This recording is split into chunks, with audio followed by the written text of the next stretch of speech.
यदि आपको भी बैक में बहुत ज़्यादा पेन है, कमर में बहुत ज़्यादा दर्द है और यदि आप डॉक्टर के पास गए और डॉक्टर ने कहा है कि किसी तरह से नर्व आपकी दब गई है या फिर डिस्क अपनी जगह से खिसक गई है, तो उस केस में हमें किस तरह के आसन करने चाहिए।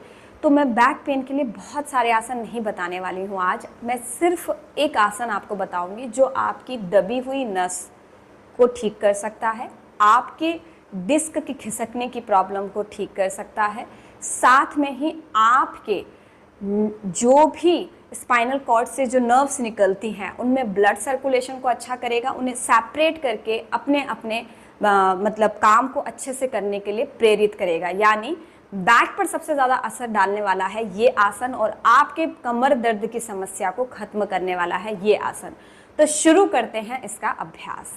आसन का नाम है शशांक आसन और इसको हम 2 भागों में करने वाले हैं। तो सबसे पहले भाग में हम करेंगे, अपने नीज के ऊपर आएंगे। देखिए, जो लोगों के नी में पेन है, घुटनों में दर्द है, नहीं बैठ पाते हैं, मैं कई बार आपको बताती हूँ, वो लोग कुर्सी पर बैठकर इसका अभ्यास करें। ठीक है, तो देखिए अपनी मैट पर आपने आना है और नी के बल आप आ जाएंगे, घुटने के बल, पंजे बाहर की तरफ आपने कर लेने हैं और अपने बटक्स को आप अपने एड़ी पर रखेंगे। रीढ़ की हड्डी को हमें सीधा रखना है। Very good.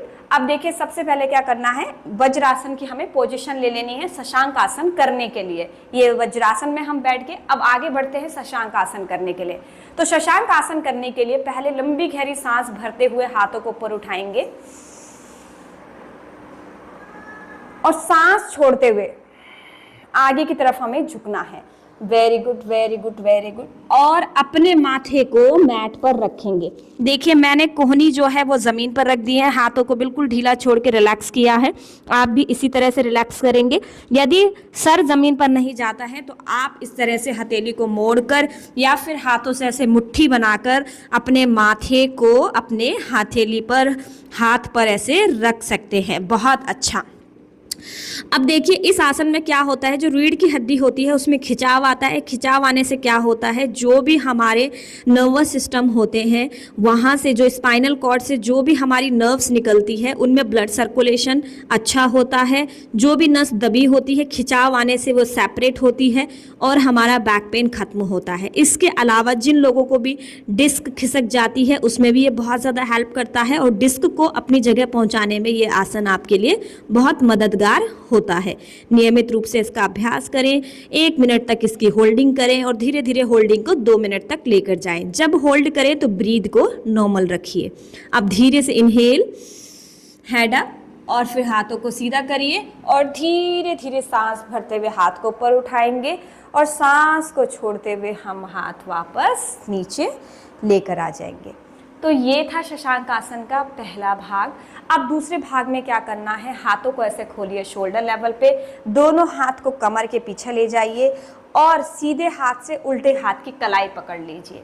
कमर को सीधा रखिए, लंबी गहरी सांस भरिए और सांस छोड़ते हुए धीरे धीरे आगे जाएंगे। Very good, very good. और अपने माथे को ज़मीन पर टिका देंगे। पीछे से देखिए हिप्स मैंने ऐसे ऊपर नहीं उठाए, आपको भी नहीं उठाना है। और माथे को ज़मीन पर रखने के बाद हमको यहाँ होल्ड करना है 1 मिनट के लिए, जो बहुत अच्छा है आपके बैक पेन के लिए। ये आसन बहुत बढ़िया। होल्डिंग धीरे धीरे आपने बढ़ानी है, जितना आप कर सकते हैं उतना ही आप करें। घुटने में दर्द है तो चेयर पर, कुर्सी पर बैठकर इसका अभ्यास करें। बहुत बढ़िया। आंखें बंद करके सिर्फ और सिर्फ अपनी सांसों की गति पर आप ध्यान बनाए रखेंगे। फिर धीरे धीरे सांस भरते हुए हमें ऊपर आना है। बहुत बढ़िया। और release your both hands. Very nice, बहुत बढ़िया। इसी तरह से इन शशांक आसन का अभ्यास आपने 3-3 सेट आपने करने हैं, पहले चरण के भी और दूसरे चरण के भी। तो बहुत जल्दी आपको आपके बैक पेन में काफ़ी लाभ मिलने वाला है। इसके अलावा यदि बहुत ज़्यादा बैक में पेन है, यानी जिसको बोलते हैं क्रॉनिक, ठीक है, तो उस केस में एक बार ज़रूर पहले अपने डॉक्टर से कंसल्ट कीजिए और उसके बाद इसका अभ्यास कीजिए। तो दोस्तों यदि मेरा वीडियो पसंद आता है तो मेरे चैनल को ज़रूर लाइक और सब्सक्राइब कीजिए। तब तक के लिए अपना ध्यान रखिए। नमस्ते।